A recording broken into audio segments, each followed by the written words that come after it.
Hello everyone, मेरा नाम है ओपी सिंह। हम लोग कवर कर रहे हैं ओल्ड एनसीईआरटी हिस्ट्री की बुक। आज हम लोग इसमें पढ़ेंगे साहित्यिक स्रोत।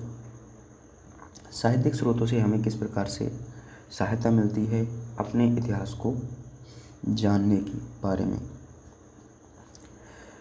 तो इसमें देखिए, साहित्यिक स्रोत में सबसे पहला स्थान आता है हमारा वेदों का। वेदों के बाद आपका जैन साहित्य आता है। जैन साहित्य के बाद हमारे पास जो तमिल साहित्य या संगम साहित्य जिसे हम कहते हैं वो अवेलेबल है। इसमें दो प्रकार के ग्रंथ मिलते हैं, एक तो धार्मिक ग्रंथ मिलते हैं और दूसरे हमें मिलते हैं लौकिक ग्रंथ, ऐतिहासिक ग्रंथ, जिनमें किसी व्यक्ति विशेष या कुछ व्यक्तियों के बारे में चर्चा की गई होती है। तो आइए हम लोग देखते हैं कि क्या चीज़ें इसमें हैं। यद्यपि प्राचीन भारत के लोगों को लिपि का ज्ञान 2500 ईसा पूर्व में भी था। प्राचीन भारत के जो लोग थे उनको लिपि का ज्ञान 2500 ईसा पूर्व मतलब अब से 4500 वर्ष पहले भी था। जो 4500 वर्ष पहले का टाइम है वो हड़प्पा सभ्यता का समय था। तो हड़प्पा वासियों को लिपि का ज्ञान था, परंतु अब हमारी प्राचीनतम उपलब्ध पांडुलिपि क्या होती है, जिन पर कुछ लेख लिखे रहते हैं। ये किसी वृक्ष, पहले कागज़ नहीं हुआ करता था तो वृक्ष की छालों पर या फिर वृक्ष के पत्तों पर ये लेख लिखे रहते थे, उन्हीं को पांडुलिपियाँ बोलते हैं। तो वो बची हुई थी जो संभाल के रखी थी लोगों ने उस टाइम के, तो उन पांडुलिपियों से हमें जानकारी मिलती है। तो हमारी जो प्राचीनतम उपलब्ध पांडुलिपियाँ हैं वो ईसा की 4वीं सदी के पहले की नहीं, मतलब अब से 1600 साल पहले की हैं और एशिया से प्राप्त हुई हैं, एशिया महाद्वीप से। भारत में पांडुलिपियाँ भोजपत्रों, भोज का पेड़ होता है और ताल का पेड़ होता है, तो भोजपत्रों इनके पत्तों पर और ताल के पेड़ के पत्तों पर लिखी मिलती हैं। परंतु मध्य एशिया में जहाँ भारत व प्राकृत भाषा फैल गई थी, जहाँ पर देखिए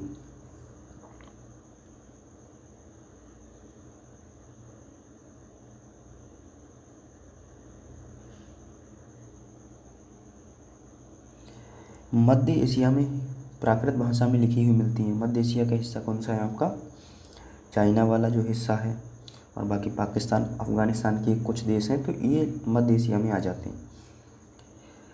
मध्य एशिया में जहाँ भारतीय प्राकृत भाषा फैल गई थी, ये पांडुलिपियाँ मेष चर्म तथा काष्ठ फलकों पर भी मिलती हैं। काष्ठ के फलकों पर, काष्ठ मतलब लकड़ी के फलकों पर, और मेष चर्म पर भी ये मिलती हैं, चमड़े पर।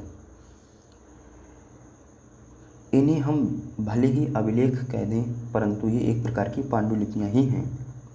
अभिलेख हम इन्हें कह सकते हैं, लेकिन क्योंकि इन पे कुछ लिखा हुआ है, लेकिन इनको हम अलग नाम देते हैं पांडुलिपि। उन दिनों मुद्रण कला का आविष्कार नहीं हुआ था, मतलब प्रिंटिंग मशीनें नहीं थी, इसलिए पांडुलिपियाँ मूल्यवान समझी जाती थी और इन पर महत्वपूर्ण चीज़ें जो लिखी जाती थी उनको संभाल के रखा जाता था। वैसे तो समूचे भारत में संस्कृत की पुरानी पांडुलिपियाँ मिली हैं, पूरे भारत में संस्कृत की पांडुलिपियाँ मिली मतलब पाई गई हैं, परंतु इनमें से अधिकतर दक्षिण भारत, कश्मीर और नेपाल से प्राप्त हुई हैं। ज़्यादातर कहाँ से मिली संस्कृत की पांडुलिपियाँ, दक्षिण भारत से, कश्मीर से और नेपाल से। आजकल अधिकांश अभिलेख संग्रहालयों में और पांडुलिपियाँ पुस्तकालयों में संचित करके सुरक्षित रखी गई हैं। अधिकांश प्राचीन ग्रंथ धार्मिक विषयों पर लिखे गए हैं। हिंदुओं के धार्मिक साहित्य में जैसे वेद, रामायण, महाभारत, पुराण आदि आते हैं। यह साहित्य प्राचीन भारत की सामाजिक एवं सांस्कृतिक स्थिति पर काफ़ी प्रकाश डालता है। ये जितना वैदिक साहित्य है, रामायण, महाभारत, पुराण, उपनिषद, ब्राह्मण ग्रंथ, इनसे हमें उस समय की चीज़ें, धर्म के बारे में पता चल जाता है। राजनीतिक स्थिति, आर्थिक स्थिति, सामाजिक स्थिति किस तरह की थी ये पता चलता है। किंतु देश और काल के संदर्भ में इसका उपयोग करना बड़ा ही कठिन है कि किस टाइम की ये रही हैं, ये काफ़ी कठिन है। ऋग्वेद की रचना का जो काल माना जाता है वो 1500 से 1000 ईसा पूर्व के लगभग मान सकते हैं कि ऋग्वेद को इतने ईसा पूर्व के लगभग इसको लिखा गया था। लेकिन अथर्ववेद, यजुर्वेद, ब्राह्मण ग्रंथों, आरण्यक ग्रंथ होते हैं, और उपनिषद, इनको 1000 से 500 ईसा पूर्व के लगभग माना जाएगा, मतलब ये इसके आसपास लिखे गए हैं। 1000 से 500 ईसा पूर्व, अब से 2500 से 3000, 3000 से 2500 ईसा पूर्व। अब इसमें प्राय सभी वैदिक ग्रंथों में छेपक मिलते हैं, जो सामान्यतः आदि या अंत में रहता है। छेपक का मतलब होता है बाद में कुछ चीज़ें लिख करके हाथों से, और उसको या तो स्टार्टिंग में जोड़ दो या फिर लास्ट में जोड़ दो। बीच में भी कभी कभी मिलते हैं। तो छेपक का मतलब, इसको परिशिष्ट भी बोलते हैं। यूँ ग्रंथ के बीच में भी छेपक का पाया जाना कोई असाधारण बात नहीं है, तो बीच में भी मिल सकते हैं छेपक। ऋग्वेद में मुख्यतः देवताओं की स्तुतियाँ हैं, परंतु बाद के वैदिक साहित्य में स्तुतियों के साथ साथ कर्मकांड, जादू टोना और पौराणिक आख्यान भी इनमें मिलते हैं। इनमें देवताओं की प्रार्थनाएं हैं, उनकी स्तुतियाँ की गई हैं, उनकी प्रशंसा में मंत्र लिखे हुए हैं। लेकिन जो बाद के वैदिक साहित्य हैं, जैसे सबसे पहले ऋग्वेद की रचना 1500 ईसा पूर्व के लगभग सप्त सैंधव प्रदेश, जिसको हम पंजाब कहते हैं, इसमें हुई थी, इस क्षेत्र में। और बाकी जो हमारे ऋग्वेद के बाद सामवेद, यजुर्वेद और अथर्ववेद, ये 3 वेद हैं जो इनमें कर्मकांड, जैसे यजुर्वेद है तो उसमें कर्मकांड विधान ज़्यादा किए गए हैं, यज्ञों के बारे में पूरा लिखा गया है। सामवेद आपका संगीत से संबंधित है, 7 सुरों की उत्पत्ति उसी से होती है। जादू टोना के बारे में अथर्ववेद में आपको दिया गया है, और पौराणिक आख्यान भी दिए गए हैं, मतलब पौराणिक कहानियाँ, व्याख्याएँ। हाँ, उपनिषदों में हमें दार्शनिक चिंतन मिलते हैं। जो उपनिषद हैं, ये अनिषदों यहाँ लिखा है, तो इसको ध्यान रखना है, मिस प्रिंट है ये। उपनिषदों में हमें दार्शनिक चिंतन मिलते हैं। ये क्या है? उपनिषदों।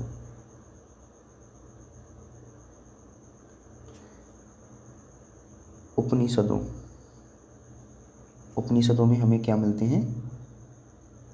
दार्शनिक चिंतन, मतलब फिलॉसफी भी इसमें मिलती है, दर्शन शास्त्र भी इसमें मिलता है। इनमें आत्मा और परमात्मा की बात की गई है, सत्य क्या है इसकी बात की गई है, इस तरह की चीज़ें इसमें मिलती हैं। वैदिक मूल ग्रंथ का अर्थ समझ में आए, इसके लिए वेदांगों अर्थात वेद के अंगभूत शास्त्रों का अध्ययन आवश्यक है। वेदों का अर्थ समझने के लिए वेदांगों की रचना की गई। वेदांगों की संख्या 6 है।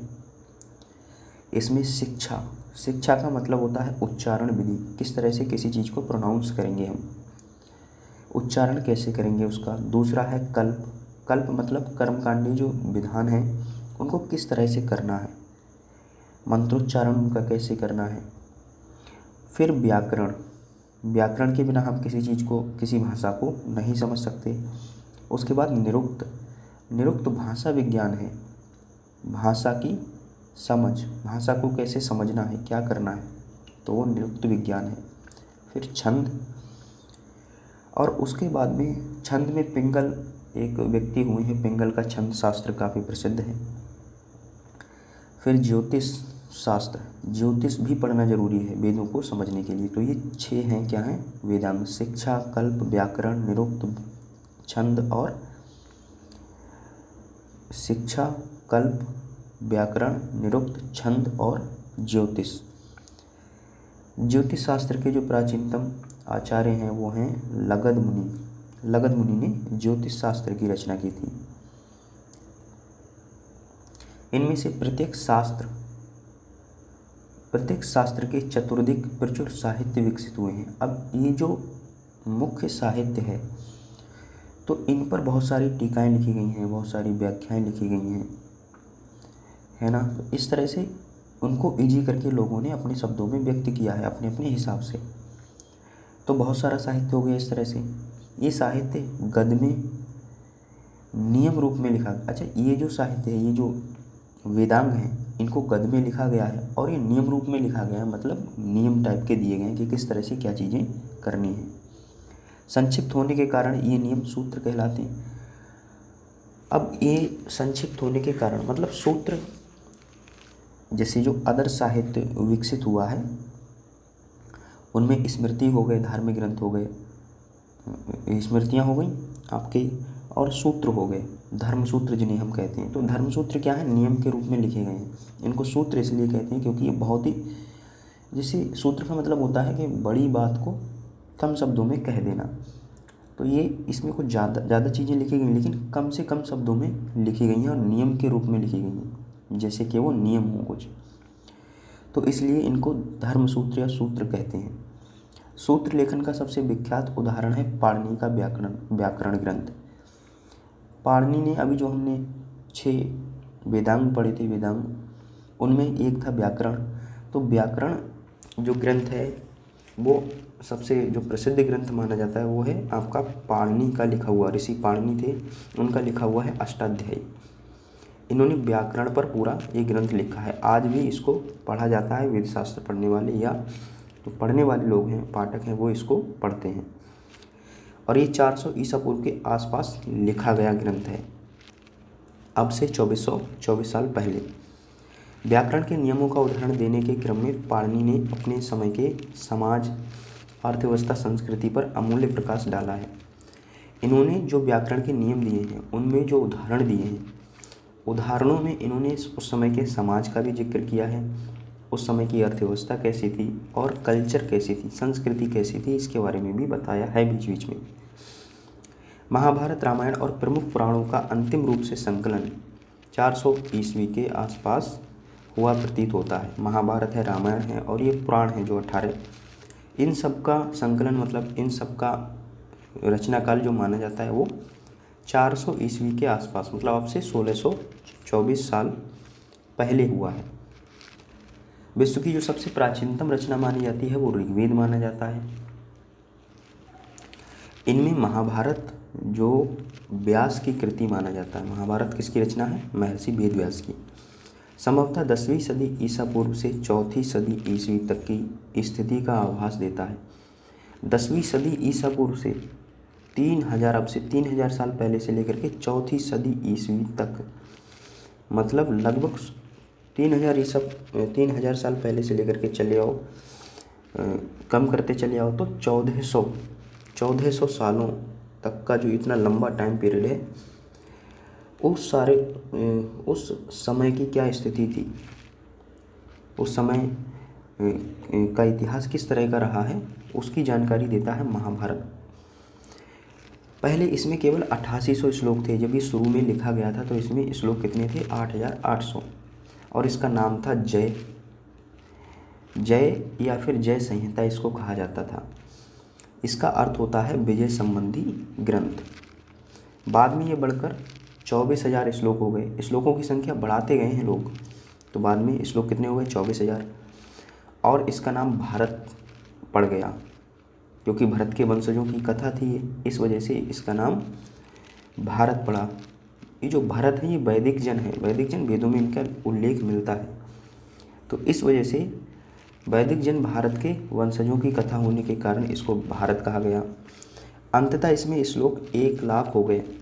बाद में और श्लोकों की संख्या जो और लोग आते गए उन्होंने इसमें बढ़ाए और श्लोक हो गए 1,00,000। अब इसको सतशास्त्री संहिता कहा जाने लगा। अभी भारी भरकम ग्रंथ हो गया तो इसलिए इसको महाभारत कहलाने लगा। ये इसमें कथाएँ हैं, वर्णन हैं और उपदेश भी हैं। कथाएँ हैं, वर्णन हैं, उपदेश भी हैं। महाभारत का युद्ध पूरा इसमें लिखा गया है। इसकी मूल कथा जो कौरवों और पांडवों के युद्ध की है, उत्तर वैदिक काल की हो सकती है। ऐसा माना जाता है कि उत्तर वैदिक काल जो कि 1000 से 500 ईसा पूर्व के समय का काल है। अगर आपसे हम देखें तो 3024 साल से लेकर के 2524 साल के बीच का जो काल है उस समय का है। तो अब से 3000 वर्ष पहले का टाइम माना जाता है कि उस टाइम पे कौरवों पांडवों के युद्ध की ये कहानी है। वैसे माना जाता है कि 900 ईसा पूर्व में महाभारत का युद्ध हुआ था। इनमें काफ़ी कन्फ्यूजन है। धार्मिक ग्रंथ कुछ और कहते हैं, रिसर्च जो पुरातत्वविद होते हैं, इतिहासकार जो रिसर्च करते हैं वो कुछ अलग कहते हैं, अवशेष कुछ अलग मिलते हैं, धार्मिक ग्रंथ हमारे कुछ अलग कहते हैं। दोनों में मेल नहीं है।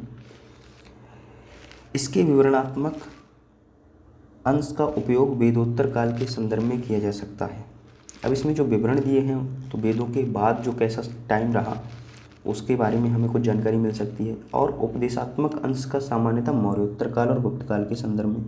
और जो इसमें उपदेश दिए गए हैं उनका हम देख सकते हैं कि मौर्य काल के बाद और गुप्त काल के बाद किस तरह की चीज़ें रही हैं, वो कुछ समझ में आ सकती हैं हमें। इसी प्रकार वाल्मीकि ने रामायण लिखी है। इसमें जो वाल्मीकि ने सबसे पहले जो रामायण लिखी थी उसमें 6000 श्लोक थे,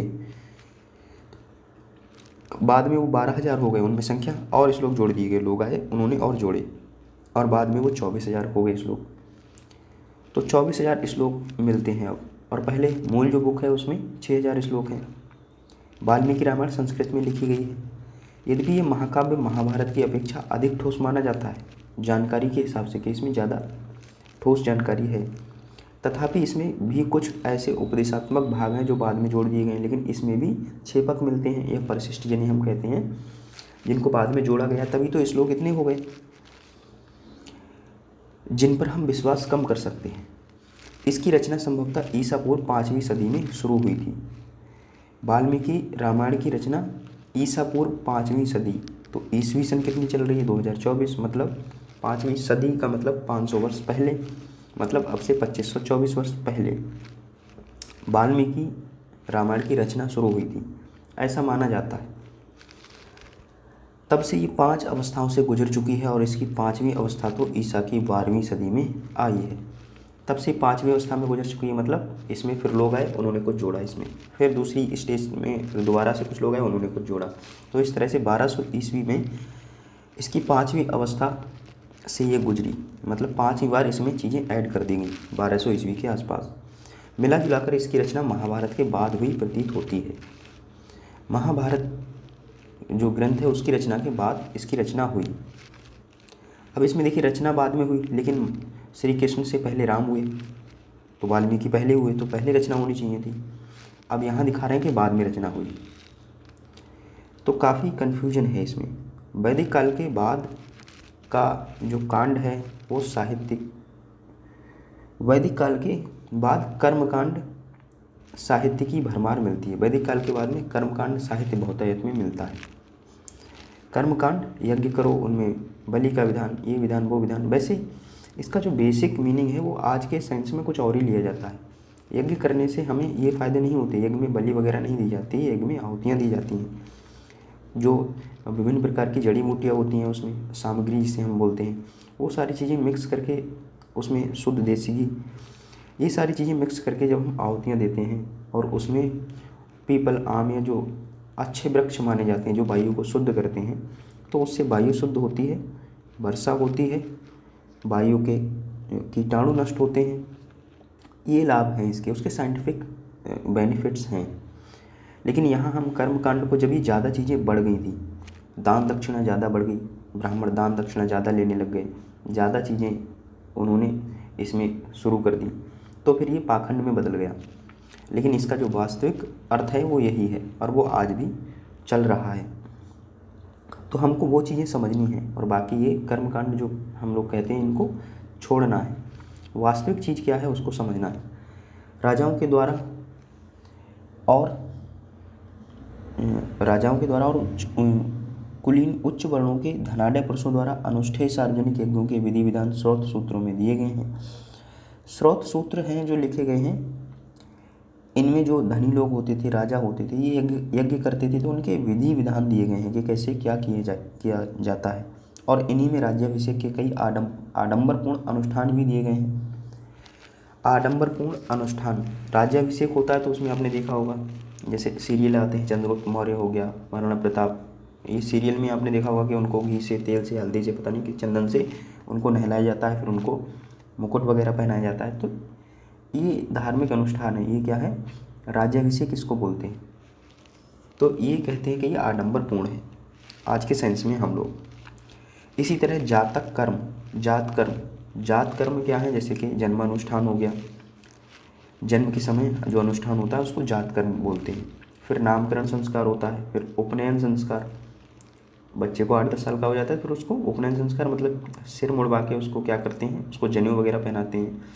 उसके बाद शिक्षा शुरू होती है, फिर विवाह, फिर मरने के बाद में श्राद्ध आदि घरेलू या पारिवारिक अनुष्ठानों का विधि विधान गृह सूत्रों में पाया जाता है। गृह सूत्रों में ये गृह से संबंधित पूरे 16 संस्कार होते हैं, इनका वर्णन मिलता है, जिसमें श्राद्ध वगैरह जो होते हैं ये बकवास हैं सारी। श्राद्ध बकवास है इसमें। स्रोत सूत्र और गृह सूत्र दोनों ईसा पूर्व 600 से 300 ईस्वी के आसपास के हैं। मतलब स्रोत सूत्र हो गए आपके, गृह सूत्र हो गए, इनकी रचना 600 से 300 ईस्वी के आसपास हुई है। यहाँ शुल्ब सूत्र भी उल्लेखनीय हैं, जिनमें यज्ञ वेदी के निर्माण के लिए विविध प्रकार के मापों का विधान है। शुल्ब सूत्र क्या है? शुल्ब सूत्र एक तरह से इनमें ज्योमेट्री, ये मैथमेटिकल ग्रंथ है ये, इसमें ज्यामिति दी गई है, ज्योमेट्री दी गई है। यज्ञ से पहले आपने देखा होगा पंडित जी क्या करते हैं, आटा लेकर के उसको एक यज्ञ वेदी बनाते हैं, कुछ डिजाइन बनाते हैं, उसमें कुछ ज्यामिति बनाते हैं, तो उसके विधि विधान, उसके नियम दिए गए हैं शुल्ब सूत्र में। ज्यामिति और गणित का अध्ययन वहीं से आरंभ होता है, वहीं से नहीं बल्कि यहीं से आरंभ होता है, शुल्ब सूत्र से। जैनों और बौद्धों, अब जैन और बौद्ध ग्रंथ आ जाते हैं। जैनों और बौद्धों के धार्मिक ग्रंथों में ऐतिहासिक व्यक्तियों और घटनाओं का उल्लेख मिलता है। ऐतिहासिक व्यक्ति हो गए, ऐतिहासिक घटनाएं हो गई, इनके बारे में जानकारी मिलती है। प्राचीनतम बौद्ध ग्रंथ पाली भाषा में लिखे मिलते हैं। ये भाषा मगध यानी दक्षिण बिहार में बोली जाती। आज का दक्षिण बिहार और पहले का मगध कहलाता था, वहाँ ये पाली भाषा बोली जाती है। तो बौद्ध ग्रंथ पाली भाषा में लिखे हुए मिलते हैं। इन ग्रंथों को अंततः संकलित तो किया गया श्रीलंका में। सारे बौद्ध ग्रंथों को श्रीलंका में फाइनली बाद में संकलित किया गया था, ईसा पूर्व 2री सदी में, अब से 2200 साल पहले। पर इनके धर्म शिक्षात्मक अंश बुद्ध के समय की स्थिति बताते हैं। अब से 2200 साल पहले इनको संकलित किया गया। 563 ईसा पूर्व में महात्मा बुद्ध हुए हैं, तो उनकी कहानी का वर्णन ये देते हैं। इन ग्रंथों में हमें न केवल बुद्ध के जीवन के बारे में बल्कि उनके समय के मगध, उत्तर बिहार और पूर्वी उत्तर प्रदेश के कई शासकों के बारे में भी जानकारी मिलती है। बुद्ध के जीवन के बारे में तो जानकारी मिलती ही है क्योंकि उनके बारे में लिखे गए हैं। मगध साम्राज्य जो दक्षिण बिहार था, उत्तर बिहार, पूर्वी उत्तर प्रदेश, इन सभी क्षेत्रों के शासकों के बारे में भी जानकारी मिलती है। बौद्धों के धार्मिकेतर साहित्य में, बौद्धों का जो साहित्य है, धार्मिकेतर साहित्य मतलब धार्मिक साहित्य के अलावा जो और साहित्य लिखा गया है उसको धार्मिकेतर साहित्य बोलते हैं। साहित्य में सबसे महत्वपूर्ण और रोचक हैं गौतम बुद्ध के पूर्व जन्मों की कथाएं, जातक कथाएं। इनमें ये लगभग 550 के आसपास हैं। ये पूर्व जन्मों की कथाएं कही जाती हैं, जातक कथाएं। ऐसा विश्वास था कि गौतम के रूप में जन्म लेने से पहले बुद्ध ने 550 से भी अधिक पूर्व जन्म लिए थे। तो इनमें इतनी ही कहानियाँ लगभग वर्णित हैं जिनको जातक कथाएं कहते हैं। जन्मों से गुजरे थे और जिनमें से कई जन्मों में उन्होंने पशु के जीवन भी पाए थे, पशु योनियों में भी उन्होंने जीवन जिए थे। पूर्व जन्मों की वे कथाएं जातक कहलाती हैं और प्रत्येक जातक कथा एक प्रकार की लोक कथा है। अगर प्रत्येक जातक कथा एक प्रकार की लोक कथा है तो लोगों से संबंधित जानकारी उसमें होगी। तो इस तरह से हमें चीज़ें समझने में मदद मिलती है। ये जातक ईसा पूर्व 5वीं सदी से 3री सदी ईसवी सन की सामाजिक और आर्थिक स्थिति पर बहुमूल्य प्रकाश डालते हैं। यहाँ पर यह 3री,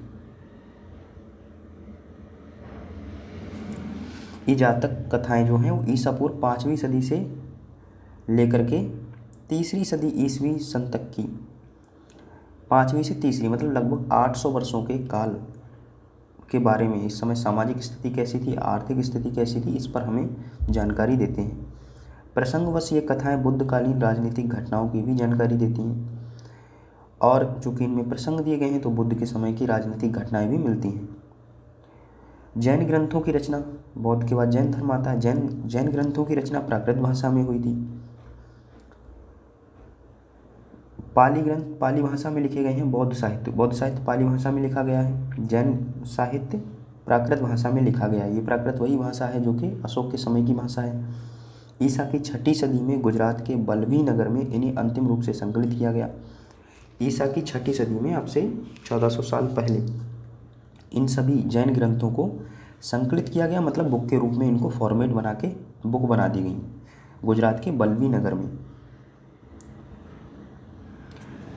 फिर भी इन ग्रंथों में ऐसे अनेक अंश हैं जिनके आधार पर हमें महावीर कालीन बिहार और पूर्वी उत्तर प्रदेश के राजनीतिक इतिहास के पुनर्निर्माण में सहायता मिलती है।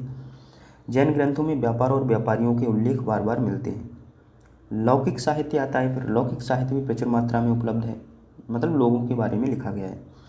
विधि ग्रंथों को उसी कोटि में रखा जा सकता है। विधि ग्रंथ जो न्याय शास्त्र हैं, स्मृति वगैरह हैं, जैसे स्मृति ग्रंथ है तो ये न्याय का काम करती थी पहले, तो इस वजह से ये विधि ग्रंथ हो गई। तो विधि ग्रंथ और इनको भी लौकिक साहित्य मान सकते हैं।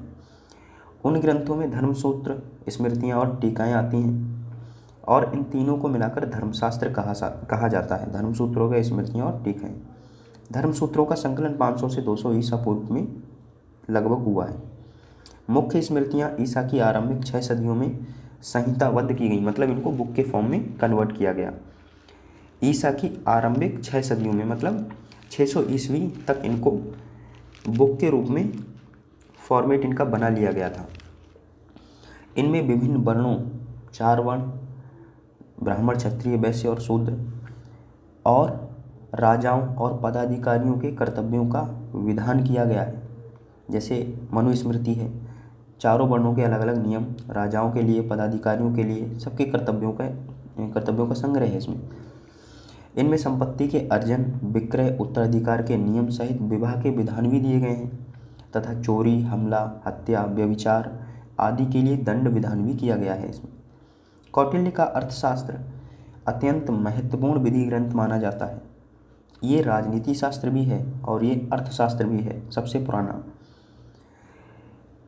ये 15 अधिकरणों या खंडों में विभक्त है, 15 खंडों में लिखा गया है, जिनमें दूसरा और तीसरा अधिक पुराने हैं। इसमें भी वही चीज़ है, दूसरे और तीसरे खंड सबसे अधिक पुराने हैं। लगता है कि इन अधिकरणों की रचना विभिन्न लेखकों ने की है। तो ऐसा लगता है कि अलग अलग लेखक हुए हैं, उन्होंने अलग अलग खंडों की रचना की है। इसमें कितने खंड हैं? 15 बड़े बड़े चैप्टर हैं। इन ग्रंथ को वर्तमान रूप ईसवी सन के आरंभ में दिया गया, मतलब पहली ईस्वी के आसपास। अब जो वर्तमान अर्थशास्त्र मिलता है वो पहली ईस्वी के आसपास का लिखा गया है। बाकी चीज़ें 15 चैप्टर हैं, ये बड़े बड़े खंड, ये पहले के लिखे गए हैं, जिनमें दूसरा और तीसरा सबसे पुराना है। फिर बाद में लेखक आए होंगे तो उन्होंने चाणक्य पर रिसर्च की होगी और उन्होंने इसमें चीज़ें और जोड़ी होंगी।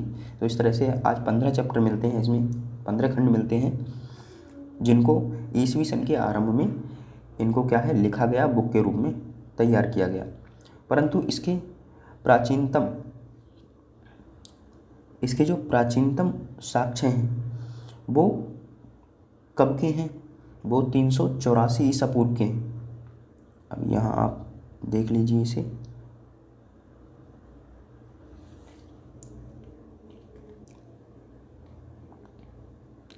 परंतु इसके जो प्राचीनतम अंश हैं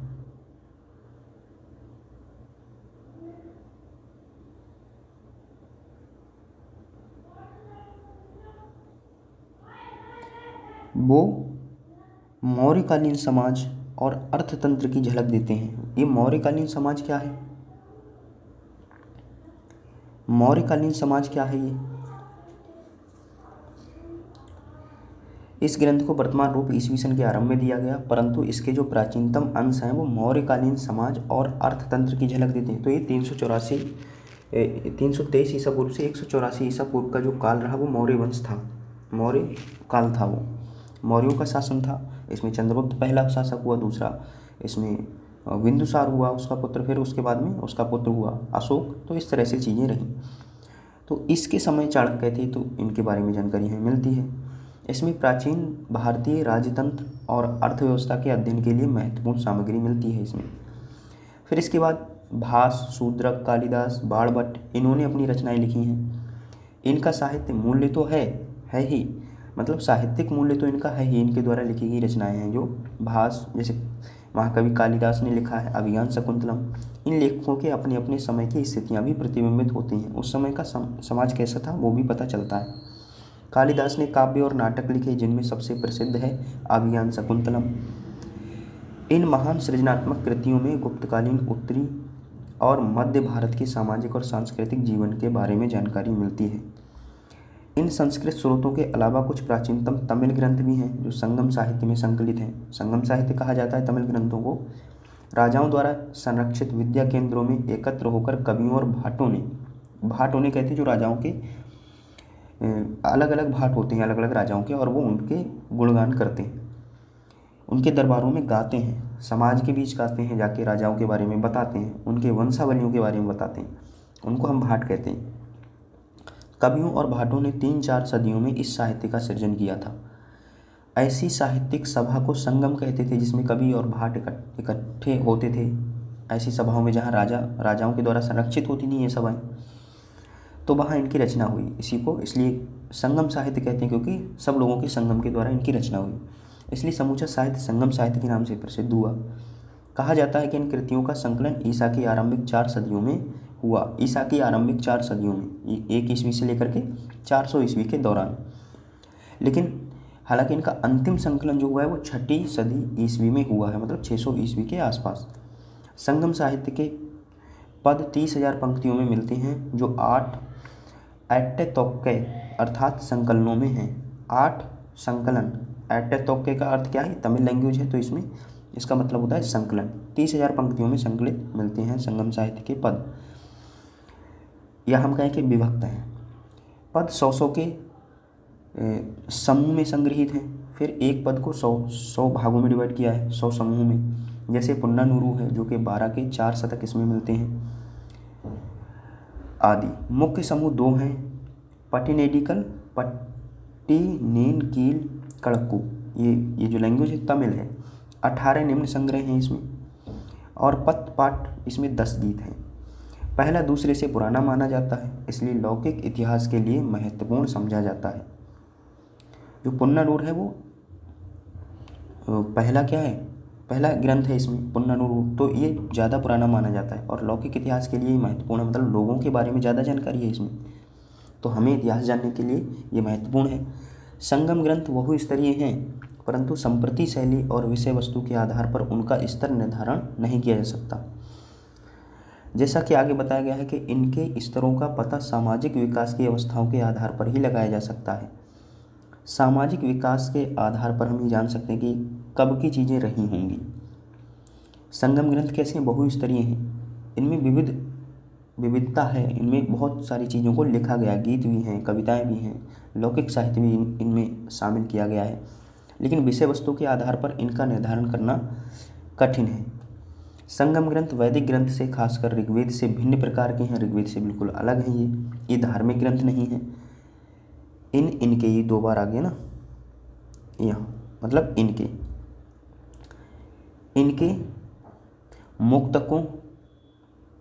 इनके मुक्तकों और प्रबंध काव्यों की रचना बहुत सारे कवियों ने की है। मुक्तक एक तरह से कुछ पंक्तियाँ होती हैं, उनको मुक्तक बोलते हैं। मुक्तक और प्रबंध काव्यों की रचना बहुत सारे कवियों ने की है, जिनमें बहुत से नायक, वीर पुरुषों और नायिकाओं का गुणगान किया गया है। इस प्रकार ये लौकिक कोटि के हैं, मतलब लौकिक साहित्य में इनको हम रख सकते हैं, इनकी विषय वस्तु को समझते हुए। ये आदिमकालीन गीत नहीं हैं, शुरुआती गीत नहीं हैं, बल्कि इनमें परिष्कृत साहित्य का दर्शन होता है, नए नए गीत लिखे गए हैं।